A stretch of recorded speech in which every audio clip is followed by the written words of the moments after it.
மரியசாலினி, என்ன அப்பான்னு கூப்பிடுங்க அப்படின்னு ஸ்டாலின் சொல்றாரு. அப்படிப்பட்ட ஒரு முதலமைச்சரை இந்த மாதிரியான விஷயங்கள்ல விமர்சனம் செய்வது சரியா? அப்பான்னு கூப்பிடுங்கன்னு சொல்லிட்டு பெண்கள் மீதான வன்முறைன்றீங்கல்ல, தூய்மை பணியாளர்கள் மேல நடந்த வன்முறை இருக்கு. நைட்டு ஆகஸ்ட் மாசம் 25-26 வகையில நைட் நடந்துச்சு. அவங்களும் பெண்கள் தான். அவங்களுடைய பிளவுஸ் எல்லாம் பிடிச்சி கூட அடிச்சு நம்ம எல்லா வீடியோவும் பார்த்தோம். அன்னைக்கு நம்ம திரும்பி அன்னைக்கு கூட பேசணும். சிஎம் வந்து கூலி படம் பார்த்துட்டு இருந்தாரு பக்கத்து ரோட்ல. அது எப்படி எந்த விதத்துல அப்பாக்கள் அப்படி செய்வாங்கன்னு எனக்கு தெரியல. ரெண்டாவது விஷயம், இவங்க சொன்னாங்க சார்ஜ் ஷீட் ஃபைல் பண்ணிட்டாங்கன்னு. வெள்ளிக்கிழமை என்ன நம்பாதீங்க, சாந்தியை நம்பாதீங்க. வெள்ளிக்கிழமை வந்து எவிடன்ஸ் கதிர் அஃபிஷியலாக ஒரு ப்ரெஸ் மீட் ரிலீஸ் கொடுத்தாரு. வயலன்ஸ் ஆன் உமன் அசஸ் பண்ணியிருக்காங்க. அந்த அசஸ் பண்ணதில் 98 கேஸ் ரேப் கேஸில் சார்ஜ் ஷீட் போடலை. சார்ஜ் ஷீட்டே 90 நாளில் போடணும். 98% கேஸ்ல சார்ஜ் ஷீட் போடல அப்படின்னு அவர் சொல்றாரு. அதுக்கப்புறம் 22 வருஷம் 2022ல தஞ்சாவூர்ல நடந்த டபுள் கேங் ரேப்ல இன்னும் சார்ஜ் ஷீட் போடல. எல்லாம் எஃப்ஐஆரோட நிக்குது. முதல்ல சொல்லுவாங்க தண்டனை மட்டும் போதாது, தண்டனை கொடுத்து சரியான விதத்துல கொடுக்கும் பொழுது பாலியல் குற்றங்கள் குறையும். தமிழ்நாடோட பெர்சன்டேஜ் 3 to 5%, 3ல இருந்து 5%. NCRB data. இதை யார் கொடுக்குறது? என்சிஆர்பினா டெல்லியில உட்காந்துட்டு மோடியோ பிஜேபியோ கொடுக்காது. நம்ம அமைச்சர் ஸ்டாலின் கிட்ட தான் என்சிஆர்பிக்கே டேட்டா போதுங்கிறது எனக்கே 5 வருஷம் முன்னாடி தான் தெரியும். நம்மளோட முதலமைச்சர்கள் கொடுக்குற டேட்டா தான் அது. அந்த டேட்டா படி பார்த்தா கூட நீங்க இன்னைக்கு தான் இதை விவாதிக்கிறீங்க. போன மாசமே நான் தேசிய தொலைக்காட்சியில இதை விவாதிச்சிட்டேன். தமிழகத்துல பெண்கள் குழந்தைகள் மீதான வன்முறை 45% மேல இன்க்ரீஸ் ஆயிருக்குன்னு. கதிரோட ரிப்போர்ட் என்ன சொல்லுது? 65%, 40% இன்க்ரீஸ். கிட்டத்தட்ட ரெண்டும் ஒத்து போகுதா? என்சிஆர்பி டேட்டாவும் கதிரோட டேட்டாவும் ஒத்து போகுது. அப்போ குழந்தைகள் மீதான பாலியல் வழக்குகள்ல தமிழ்நாடு முன்னிலையில இருக்கு அப்படின்னு சொல்றாங்க. அப்போ இவங்க என்ன சொல்றாங்க? உடனே கேஸ் ஃபைல் பண்றோம். கேஸ் ஃபைல் பண்றதை விடுங்க, கேஸ் ஃபைல் பண்ணாலும் நடவடிக்கை எடுக்கிறோம். நடவடிக்கை அப்படிங்கிறது சார்ஜ் ஷீட் என்னாச்சு? அப்போ 98% கேஸ்ல சார்ஜ் ஷீட் ஏன் போடப்படுறது இல்ல? இப்போ ஒருத்தநாடுல ஒரு பொண்ணை வந்து போன வருஷம் ரேப் பண்றாங்க. அந்த பிள்ளை வந்து சாயங்காலம் 3 மணிக்கு வீடு பக்கத்துல சார், பாதுகாப்புலாம் இல்ல, 3 மணிக்கு ரேப் பண்றாங்க. அந்த பொண்ணை வந்து நைட்டு 12 மணி வரைக்கும் 3 போலீஸ் ஸ்டேஷன் சுத்த வச்சாங்க, கேஸ் போடாம ஒருத்தநாடுல. அந்த பொண்ணோட நான் இன்னும் கம்யூனிகேஷன்ல இருக்கேன். அந்த பொண்ணுக்கு நாங்க காம்பன்சேஷன் அரேஞ்ச் பண்ணி கொடுத்துருக்கோம். அந்த கேஸ் போடுறதுக்கு நாங்க ஹெல்ப் பண்ணியிருக்கோம். 3 போலீஸ் ஸ்டேஷன் அந்த பொண்ணு போச்சு சார். 2 ஹாஸ்பிட்டல் போச்சு எமர்ஜென்சிக்கு. அந்த பொண்ணுக்கு ட்ரீட் பண்ணல. 11:30 மணிக்கு நைட்டு அந்த பொண்ணுக்கு ஃபர்ஸ்ட் எய்ட் கொடுத்தாங்க. கேங் ரேப்புக்கு வீட்டுக்கு பக்கத்துல பண்ண ரேப். அது இது மட்டும் இல்லாம பல ஸ்கூல்ஸ்ல இப்ப நீங்க பாத்தீங்கன்னா அரசு பெண்கள் இது போன மாசமே 2 மாசம் முன்னாடி அரசு ஹாஸ்டல்ல ஒரு வாட்ச்மேன் வந்து குழந்தைகளை வன்புணர்வு பண்ணாருன்னு சொல்லிட்டு பெரிய கேஸ் வந்துச்சு. ஞாபகம் இருக்கா உங்களுக்கு? அந்த கேஸ் தாம்பரம். அது என்னாச்சு அப்படிங்கிற ஒரு இடம் இருக்கு. இந்த ஆதிதிராவிடர் விடுதி, குழந்தைகள் விடுதி, இந்த விடுதிகள்ல பெண்களோட நிலைமை எப்படி இருக்கு அப்படின்னு நம்ம கேட்கிறோம். இதுக்கப்புறம் மற்ற மாநிலங்களை கம்பேர் பண்ணும்போது தமிழ்நாடு முதன்மையா இருக்கு. நான் கொடுக்கிற டேட்டா எல்லாமே தேசிய அளவிலான டேட்டா தானே.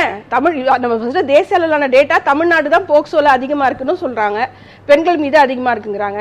அடுத்து நம்ம சொல்ல போற இது வந்து தமிழ்நாடு. நீ அடுத்த மாநிலம்னா நான் முற்போக்கு நீ சொல்றல, நான் பீகார் மாதிரி இல்ல, நான் எம்பி மாதிரி இல்ல, நான் ஹரியானா மாதிரி இல்லைன்னா இப்ப தமிழ்நாடுல எப்படி இன்க்ரீஸ் ஆச்சுன்னு கேட்கிறோம். கம்பேரிட்டிவ் டேட்டா தான் நான் கேட்கிறேன். போன 6 வருஷத்துல எப்படி இன்க்ரீஸ் ஆச்சு அப்படின்னு ஒரு விஷயம் கேட்கும்போது பாதுகாப்புக்கு என்ன பண்ணாங்க? பாதுகாப்புக்கு நீங்க சொல்ற மாதிரி நான் ஒரு இன்டர்செக்ஷனாலிட்டி ஆக்டிவிஸ்ட், ஒரு பெண்ணியவாதி. நாங்க என்ன பண்ணுவோம் கேம்பெயின் அப்படின்னா ஆண்களுக்கான அறிவுரைகள், ஆண்களுக்கான கேம்பெயின், அரசு பள்ளிக்கூடங்களை கேம்பெயின் பண்ணணும். இந்த மாதிரி நிறைய கேம்பெயின்ஸ் இருக்கு. அதை விட ஒரு சின்ன விஷயம் இருக்கு. மது மற்றும் கஞ்சா புகைப்பதனால் அந்த போதை பழக்கத்தால அதனாலதான் அவனுக்கு ரேப் பண்ணணும்னு தோணாது. அது அவனுக்கு எக்ஸ்ட்ரா தைரியத்தை கொடுக்குது பண்றதுக்கு. அது அவனை இன்னும் தீவிரமாக்கி அதை நோக்கி தள்ளுது. இப்போ கோயம்புத்தூர் அந்த பொண்ணு மேட்டர் விஷயத்துல பாத்தீங்கன்னா அங்கேயே பாத்தீங்கன்னா நிறைய குடி பாட்டில்களும், அங்கேயே வந்து ஒரு இல்லீகல் மது கொடுக்குற பிளாக்ல விற்கிற ஒரு கடையும் இருந்திருக்கு. அதை மறுநாள் எல்லாரும் அடிச்சு உடைச்சாங்க பாத்தீங்களா? அது நடந்தது. அப்போ அந்த இடத்துல மது டெய்லி குடிக்கிறாங்க, கும்பல் சேர்றாங்க, பசங்க சீட்டாடிட்டு இருக்காங்கிறத போலீஸ் எப்படி கவனிக்காம போகும்? அதுவும் ஏர்போர்ட்டுக்கு பின்னாடி. ஆனா பெண்கள் இருக்கிற இடங்கள்ல எல்லாம் அரசு பாதுகாப்பு கொடுக்குது, சிசிடிவி கேமரா வச்சிருக்கு அப்படின்னு சாந்தி மேடம் சொல்றாங்களே சார். எங்க சார் இந்த பொண்ணு மேட்டர்ல சிசிடிவி இல்லையே. அதுவே ஏர்போர்ட்டுக்கு பின்னாடி சரவணன் சார் கமிஷனர் கோயம்புத்தூர் அவர் சொல்றாரு சிசிடிவில ஸ்ட்ரீட் லைட்ல நிர்பயா ஃபண்ட்ல இங்க ஓஎம்ஆர் கண்ணகி நகர்ல நிர்பயா ஃபண்ட்ல நாங்க லைட் இல்லன்னு கேட்கும் போது 3 நாள் லைட் போட்டாங்க. கேட்டா நிர்பயா ஃபண்ட்ல இருந்தா லைட் போடுறோம் அப்படின்னாங்க. இருட்டு இருக்கிறதுனால தான் குற்றம் நடக்குதுன்னு. ஆனா நீங்க சொல்லப்பட்ட அந்த இடத்துல ஏன் லைட் போடல? ஏன் அது ஒரு தனி கிரவுண்டா இருந்தா லைட் போட மாட்டீங்களா? தனி கிரவுண்ட்ல தானே லைட் அதிகமா தேவைப்படுது. அதுவும் இல்லாம கோயம்புத்தூர் ஒன்னும் மக்கள் நடமாட்டம் இல்லாத பகுதி, மக்கள் நடமாடுற பகுதி, வேலைக்கு வந்துட்டு போற இடம், லைட் இல்ல. அந்த மக்கள் என்ன சொல்றாங்க, நாங்க லைட் கேட்டுக்கிட்டே இருக்கோம், இங்க பெண்களுக்கு அடிக்கடி துன்புறுத்தல் நடக்குது கேட்டுக்கிட்டு இருக்கோம். கோயம்புத்தூர்ல இவங்கள மாதிரி நியூஸ் பார்த்துட்டு பேசல நானு, கோயம்புத்தூர்ல போன் பண்ணி பேசிட்டாங்க என்ன நடக்குதுன்னு கேட்டுதான் சொல்றேன். நாங்க எங்க பொண்ணு பிள்ளைங்க அந்த பக்கம் தான் ஐடி கம்பெனிக்கு போயிட்டு வராங்க, அதான் வழி. அங்க ஒரு காலனி இருக்கு, அதுதான் வழி. ஆனா இருட்டா இருக்கு, ஏன் லைட் போடல? ஏன் அங்க குடிச்சிட்டு சுத்துறான்? ஏன் அங்க வந்து இல்லீகலா வந்து சரக்கு விக்குது அப்படிங்கிற கேள்வி. வாசற்படியில பாத்தீங்கன்னா ஒரே ரோட்ல ஒரு டிஸ்டன்ஸ்ல தானே டாஸ்மாக் இருக்கணும். ஒரே ரோட்ல 3 டாஸ்மாக் இருக்கு, ஒரு பெரிய ரோட்ல 2 டாஸ்மாக் இருக்கு. அவன் இல்லீகல் டைம்ல ஷட்டர் திறந்து வச்சு டாஸ்மாக்ல குடி விக்கிறான். நான் கேட்கிறேன், ஒரு அப்பாவா இருந்தா ஒரு குடிக்காரனுக்கு ஒரு பொண்ணை கட்டி கொடுப்பாரா? அப்போ ஒரு அப்பாவா இருந்துட்டு ஊரெல்லாம் குடிய விட்டுட்டு யார் வேணா என்ன வேணா பண்ணலாம் அப்படின்னு விட்டா அது எப்படி? நேத்து பாத்தீங்களா பிள்ளைங்க போற ஸ்கூல வேனை மறிச்சு கஞ்சா அடிச்சு கல்லெடுத்து அடிக்கல, வீடியோ பார்க்கல? இதெல்லாம் அந்த காலத்துல உட்கார்ந்துருக்கோமா? எங்களுக்கு எதுவும் தெரியல எதுவும் தெரியல, எல்லாத்துக்கும் வீடியோ தெரியுது, எல்லாம் வீடியோ எடுத்து டக்குன்னு போடுறாங்களே. அப்போ இந்த மாதிரி விஷயங்களை அரசு ஏன் எதுவுமே கடமையா எதுவும் பண்ண மாட்டேங்கிறாங்க? நீ ஒரு புத்தக கண்காட்சிக்கு நீ வந்து அறிவு திருவிழா நடத்துற, அதுக்கு அவ்வளோ விஷயம் பண்ற, பாதுகாப்பு எங்க? எனக்கு பாதுகாப்பு இல்லையே. எனக்கு 42 வயசு ஆகுது, எனக்கே அச்சமா இருக்கு ரோட்ல போக. கதிர் எடுத்த ரிப்போர்ட்ல பாத்தீங்கன்னா 15 வயசுல இருந்து 66 வயசுக்குள்ளான எல்லார் மேலயும் நடந்திருக்கு. அதுவும் 23% பொண்ணுங்க மேல ஒருத்தர் நடந்திருக்கு, மத்தவங்களுக்கு எல்லாம் அடிக்கடி நடந்திருக்கு. அதுவும் துன்புறுத்தல். இவங்க சொல்றாங்க, ஐயோ எக்ஸ்போர்ட் கம்பெனில எல்லாம் எவ்வளவு பேர் வேலை செய்யறாங்கன்னு. ஒரு அம்மா சொல்லிச்சு, எக்ஸ்போர்ட் கம்பெனில வேலை செய்து போல தற்கொலை பண்ணிக்கலாம். ஏன் தெரியுமா சார்? எக்ஸ்போர்ட் கம்பெனில கொங்கு பெல்ட்ல பெண்கள் மேல நடக்கக்கூடிய ரேப் எத்தனை தெரியுமா? இன்னைக்கு ஒரே ஒரு யூனியன், அம்பேத்கரைட் யூனியன் அங்க வந்து உருவாகி இருக்கு கோயம்புத்தூர்ல, அந்த திருப்பூர்ல. அந்த யூனியன் உருவாக்குறதுக்கு காரணம், அங்க ஒர்க் பண்ண பொண்ணு 3 வருஷத்துக்கு முன்னாடி அதை ரேப் பண்ணி அங்க இருக்க வயல்ல போட்டாங்க. அந்த பொண்ணுக்கு உள்ள ஐசிசி இல்ல, ஒண்ணுமே நடக்கல.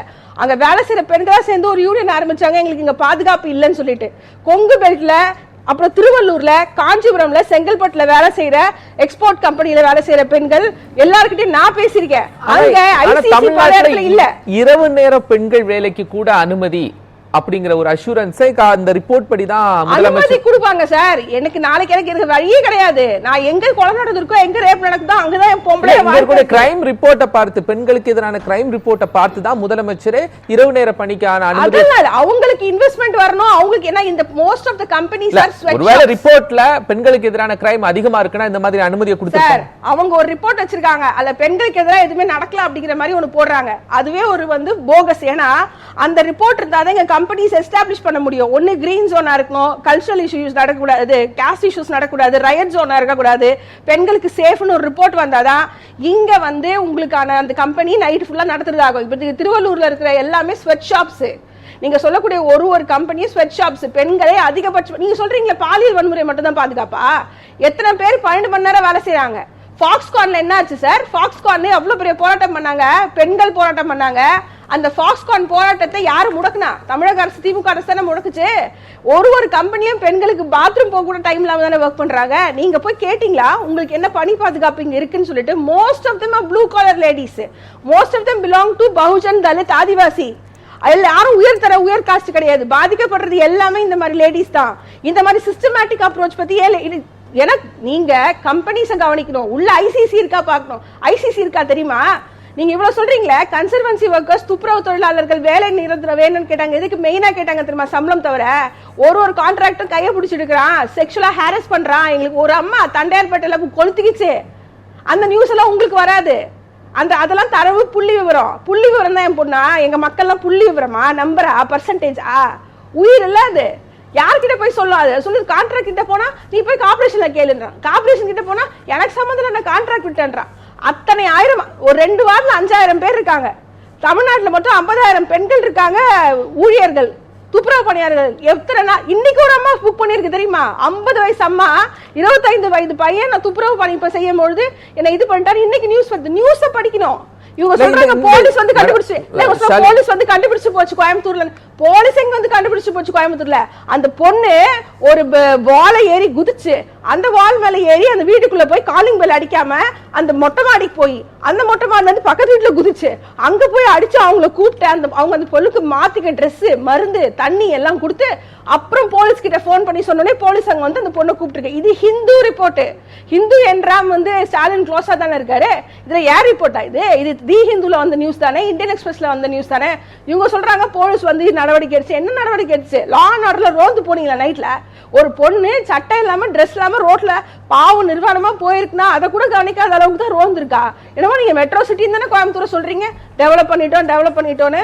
எங்க பாதுகாப்பு இருக்கு? ஆயாக்கு பாதுகாப்பு இல்ல, நகைக்கு பாதுகாப்பு இல்ல, மூக்குத்திக்கு பாதுகாப்பு இல்ல, பெண்களுடைய மானத்திற்கு எதுக்குமே பாதுகாப்பு இல்லாத ஒரு ஊரா தான் இருக்குது.